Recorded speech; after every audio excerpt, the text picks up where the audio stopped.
to do things. And so the first thing I'm going to do is include another integer. We've got num1 and it's initialized to 0. So we're going to go num2. We've not declared we're going to use this yet, so we'll have to do that as well. Equal to 0. Initialized, but it's not declared, so it doesn't exist yet, and that's why there's an error. So what we've got to do here is declare that we're going to use an integer num2, and the num2 is going to be global because it's just inside the class, so we can use it in any method inside here. And so what we're going to do is int for integer num2, so that's us declared a second integer. And what we're going to do is go down to,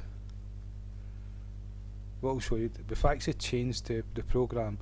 No longer do we have the images, the background image and the sprite image. What I've done is I've created a rectangle, filled it with the colour red, and made that bigger than the frame, so the whole background will be red.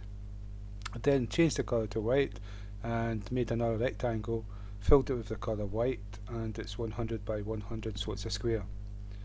And so what we need to do, I'll show you. So let's do it again.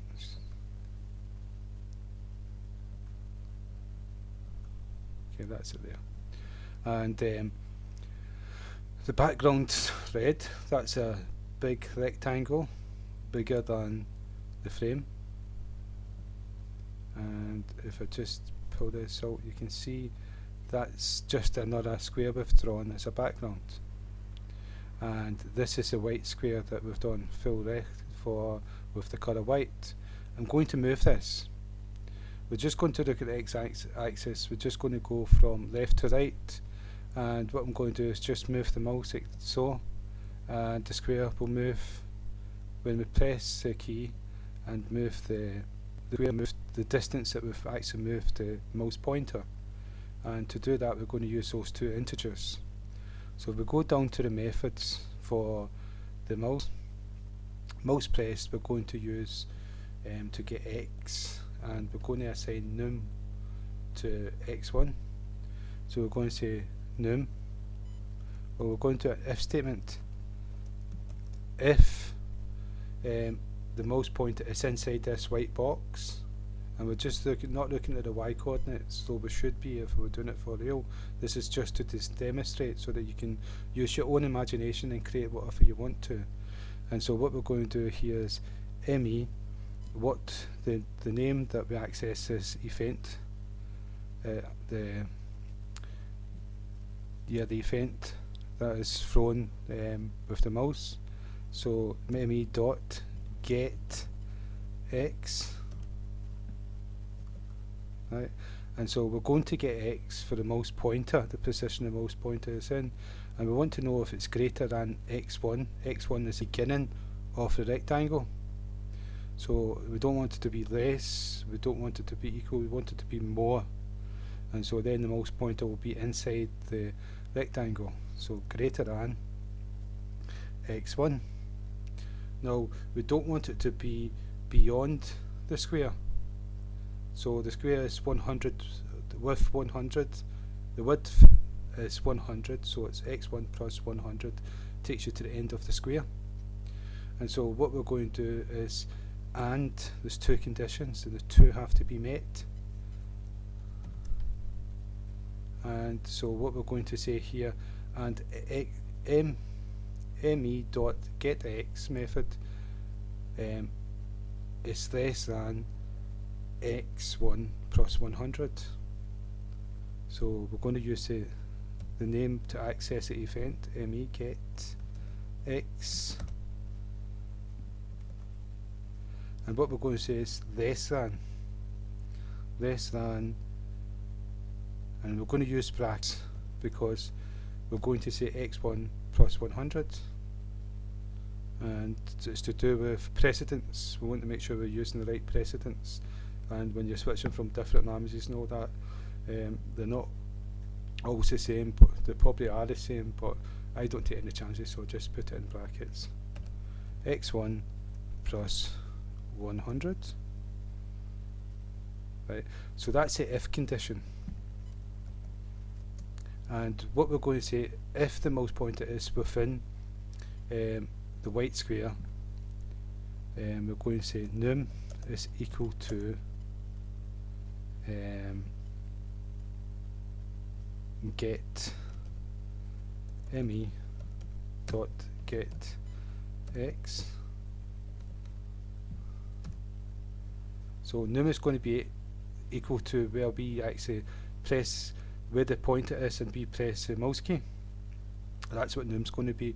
I'm going to copy this, save a little bit of time, move down to release method, mouse released, and paste it. Now the code inside this method, this if statement, is going to be different, but the code for the if statement, the condition for the if statement is going to be the same, so I'll just cut and paste it. Now the first thing we're going to do is assign num2 to me.getx, and so num2 is equal to me.getx.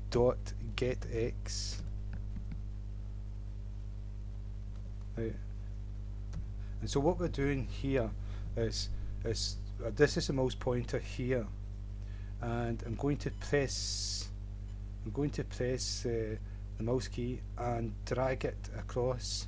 If I go to the beginning of this mouse and drag across, the distance that I drag across when I release the mouse key, the end, that's the start, that's num. The get x value of this part here will be num, this part here, and where we release the key is at the end here, and that will be the value of num2 with get x. And so we can use that to advantage. We can say num is equal to, I'm going to use brackets again, and it's equal to num2 minus num. And so the reason why it's num2 minus num, if num is the start of the mouse pointer before we drag it, then it's going to be a smaller number than num2, which is at the end when we release the key after dragging. So this is going to be a higher number, so num2 take away, and what is left over is equal to num. And what we can do now is we can do x1 is equal to x1 plus num. So what the difference between where we dragged the mouse, the difference will be the distance that we've dragged the mouse, and if we add that to x1, where we drew the rectangle, then the rectangle will be drew again in a different position, but a position plus the distance that we dragged the mouse. So we can use that to drag this white square with the mouse. And so what I'm going to do is save and hope this code works. It should work, but you never know. Let's see if we can start this again. Okay, now right, what I want to do is move in here, click and drag a little bit, release the key, and it's moved. It's going to work, that's good. It doesn't always work straight away, so I'm quite happy with that.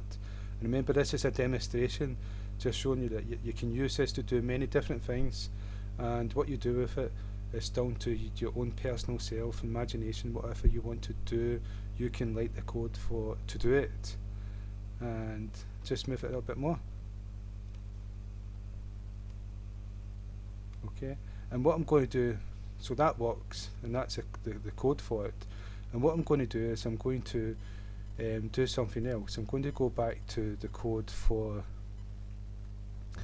right, what I've got here is I've got right, false and down true.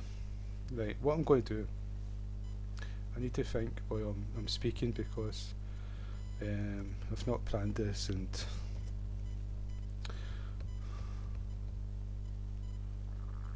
yeah, it's difficult doing it like this, thinking and trying to do this video.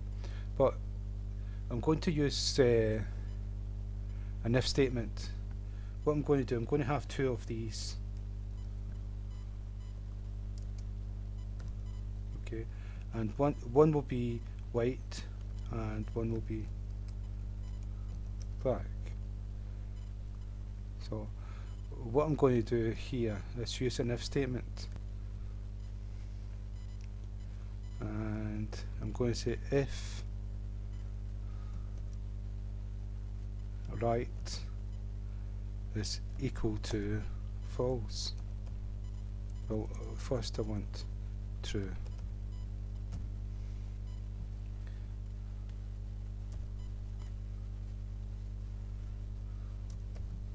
And the braces to in cap. Right, so that's us got an if statement. So what we're going to do here is we're going to change the colour of this square by pressing a key or clicking a key, clicking at the white rectangle, the square, and so we'll change the colour of it. And so by changing this to true or false, we'll determine whether this is white or this is black. And so if we go back down to the methods for the mouse, let's see, we want this entered. No, we don't want entered. We want this one here clicked. Right, and so what we're going to do is if let me see, yeah, something simple like this. If right is equal to true,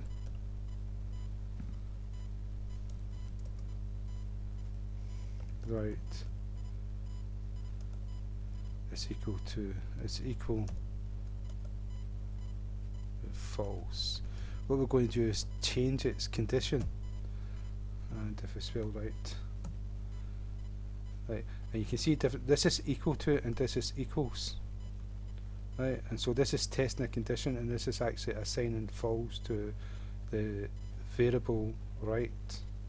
And what we're going to do is an else statement.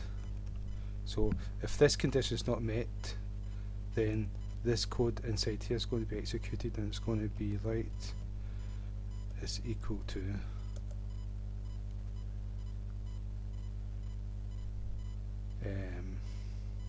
true, the opposite.